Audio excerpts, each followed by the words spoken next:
Hi, I'm Mark Yagi. 4 U.S. states have wealth tax proposals moving right now. 2 federal proposals would raise over $10 trillion combined, and most wealthy Americans still think this will never happen. They're wrong about that. Even if the tax itself never passes, the policy direction is already changing how wealth gets treated in this country. And today, I'm going to show you, along with my digital twin, how 5 moves can change and protect the way that you handle wealth. Let's get into it. Here's something most wealthy Americans still don't believe is real.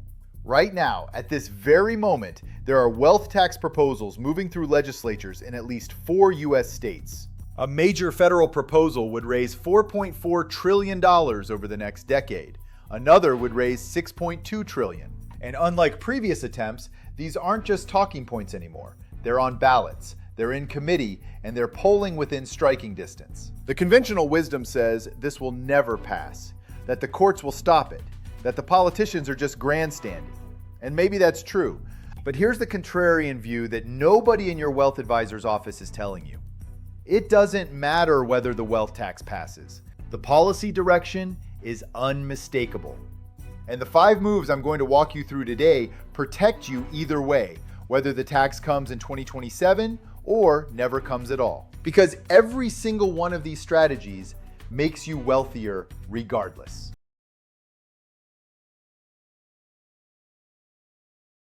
Let me give you the landscape.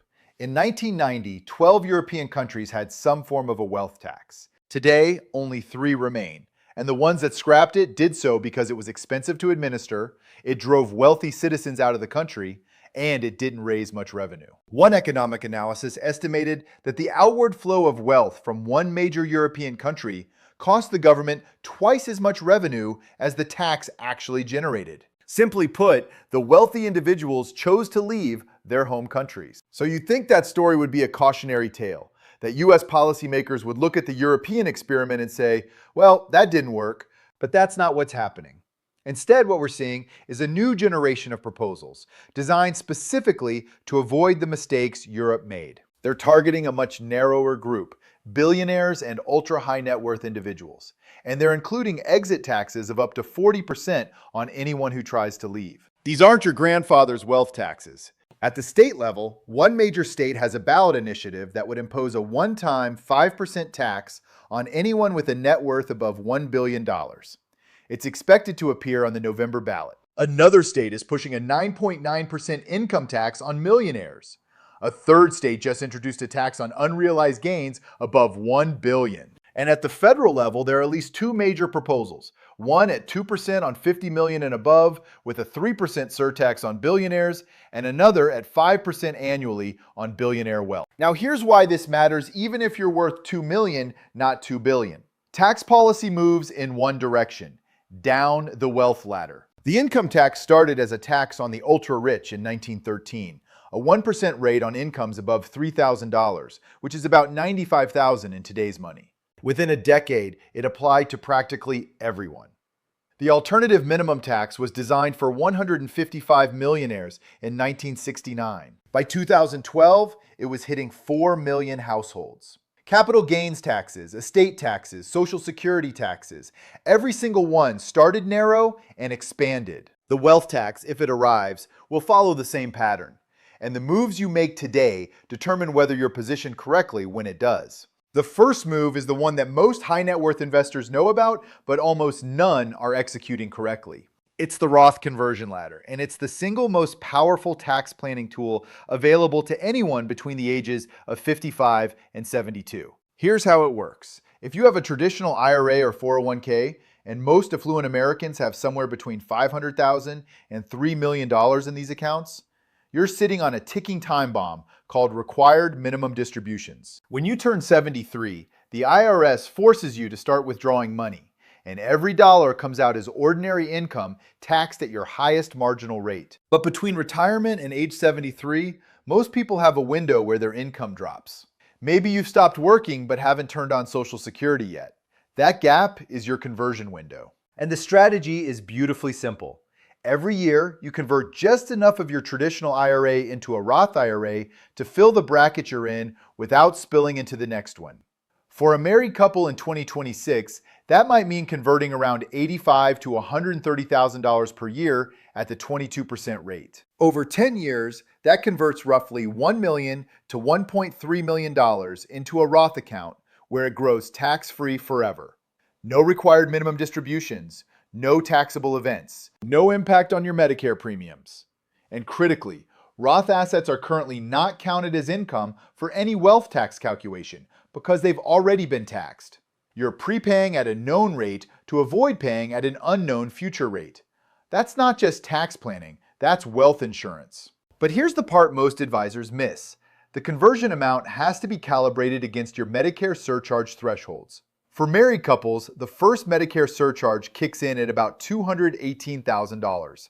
A good conversion ladder accounts for this down to the dollar. The second move is one that separates the truly wealthy from the merely high income. It's entity architecture. And if you don't have it, you're walking around with a target on your back. Most affluent Americans hold their assets in the simplest way possible.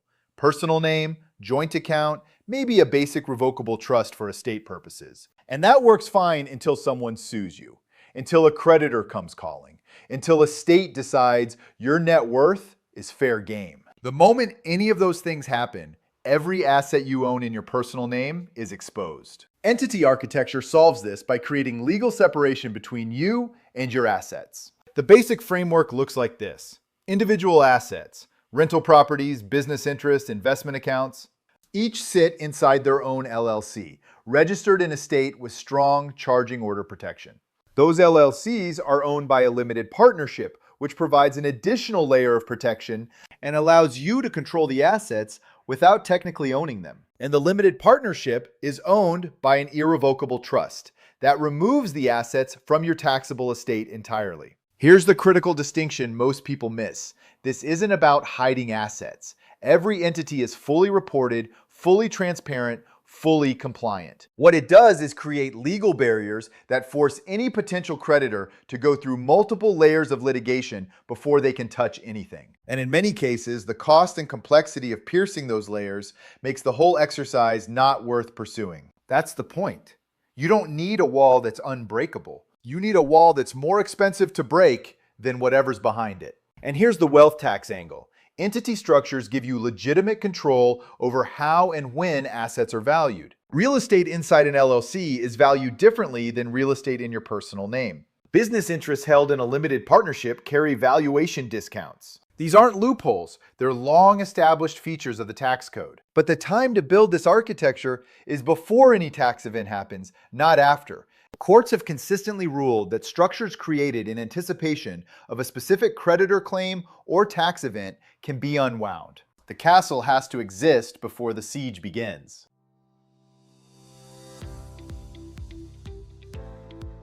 The third move is a fundamental shift in how you think about building wealth, and it's the one that ties directly to what we do at Cashflow Machine. Most wealthy Americans have their net worth concentrated in appreciated assets. Stocks that have gone up, real estate that's gained value, business equity that's grown. On paper, they're rich, but that wealth is unrealized. It's theoretical, and several of the wealth tax proposals specifically target unrealized gains. Think about what that means. Under some of these proposals, if your portfolio went up $500,000 in a year, you'd owe tax on that gain even though you didn't sell anything. You didn't receive a single dollar of cash. But you'd owe real cash to the government based on paper profits. That's a liquidity crisis waiting to happen. The alternative is to restructure your portfolio around income generation. Instead of holding stocks and hoping they go up, you hold high-quality positions and sell covered call options against them, collecting real cash every single week or month. That premium income is money in your pocket regardless of what happens to the stock price. And here's the key. Income from covered call premiums is not unrealized gain. It's realized. It's cash. It's already been taxed. No wealth tax proposal can touch income you've already received and deployed. But here's where it gets really interesting for the contrarian thinker. Most people look at covered calls and see a ceiling on their upside. They say, well, if the stock goes up past my strike price, I've capped my gains. And that's true. But in a world where unrealized gains might be taxed, capping your appreciation and converting it to cash flow isn't a limitation, it's a feature. You're deliberately converting paper wealth into real wealth. You're moving money from the might be taxed tomorrow column into the already taxed today column. That's not leaving money on the table. That's taking money off the table before someone else takes it for you. And the secret that nobody talks about when it comes to covered call income is the adjustments. Anyone can sell a call against a stock they own. That's basic. But when the trade moves against you, when the stock drops or spikes, the ability to adjust that position, to roll it, to manage the risk in real time, that's the difference between collecting a few $100s a month and building a genuine income machine that generates $5,000, $8,000, $10,000 a month like clockwork. The adjustment is the edge. It's what separates a covered call hobbyist from someone who's built a real cash flow business inside their portfolio.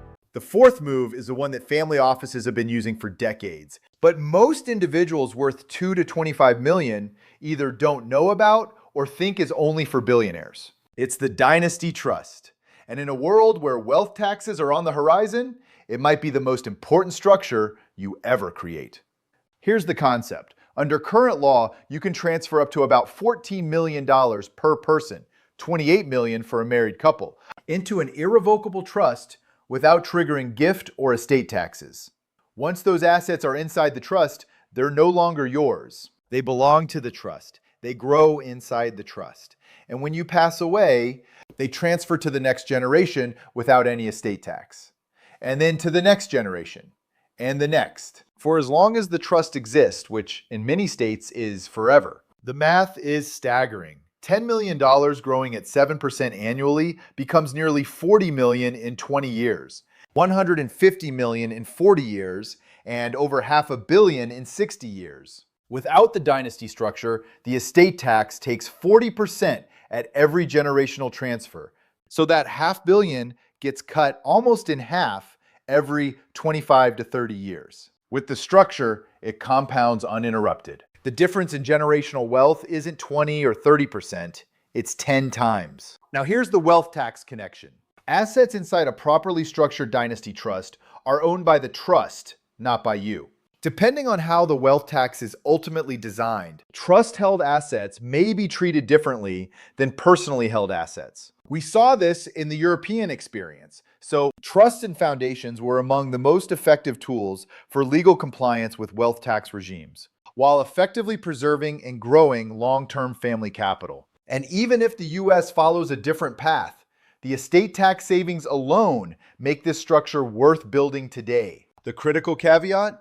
A dynasty trust does not protect your assets from your own creditors during your lifetime if you retain a beneficial interest.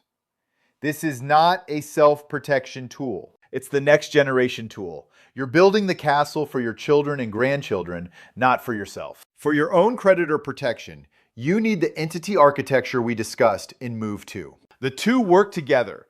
Entity fortress for you, dynasty trust for them. Move 5. Stack your income. Don't concentrate it. The fifth and final move is the one that ties everything together. It's income diversification. And not the kind your financial advisor talks about when they say diversify your portfolio across asset classes. I mean diversifying your actual income streams so that no single source represents more than 30 to 40% of your cash flow. Here's why this matters in the context of wealth taxation. Every wealth tax proposal we've seen has exemptions, carve-outs, and thresholds. Real estate is often treated differently from financial assets. Retirement accounts are typically excluded. Business operating assets may qualify for different treatment. An income that's been realized and taxed is fundamentally different from unrealized appreciation sitting in a brokerage account. When you build a stack of income streams, covered call premiums from your stock portfolio, rental income from real estate held in LLCs, dividend income from established companies, business distributions from an active enterprise, and interest income from bonds or lending, you've created something that's very hard for any single policy to disrupt. If the wealth tax hits financial assets, your real estate income keeps flowing. If real estate gets hit, your covered call income keeps flowing. If everything gets hit, you've still pre-positioned assets in Roth accounts, entity structures, and dynasty trusts that provide layers of insulation. And here's the part that I think is the most important insight in this entire documentary. The 5 moves I just walked you through, the Roth conversion ladder, the entity fortress, the income over appreciation shift, the Dynasty structure, and the diversified income stack, none of them require a wealth tax to be valuable. Every single one of these moves makes you wealthier, more protected, and more financially resilient, regardless of what happens in politics. That's the beauty of the contrarian position here. You're not betting on the wealth tax happening or not happening. You're building a structure that wins either way. And that's what real wealth architecture looks like. Let me recap the 5 moves. 1. Build the Roth conversion ladder to prepay taxes at known rates. 2. Establish your entity architecture with LLCs, limited partnerships, and trusts. 3. Shift from appreciation to income using covered call strategies and trade adjustments. 4. Create a dynasty trust to protect generational wealth from estate taxes and potential future wealth taxes. And 5. Stack multiple income streams so no single policy shift can disrupt your cash flow.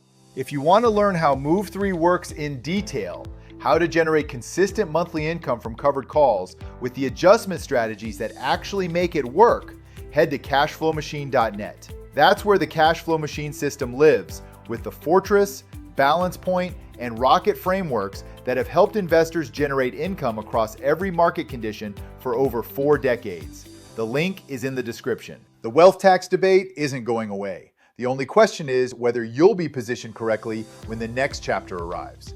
These 5 moves, make sure you are. Okay, so again, those are the 5 moves. And here's the thing. Every one of them makes you wealthier, whether the wealth tax shows up or not. If you want to go deeper on move number 3, that's my specialty, the covered call income strategy. So head to cashflowmachine.net. You can read all about it. That's where I teach this adjustment framework that I've used for 45 years in the stock and options market. Links are in the description. And by the way, subscribe if you got value from this, and I'll see you in the next one.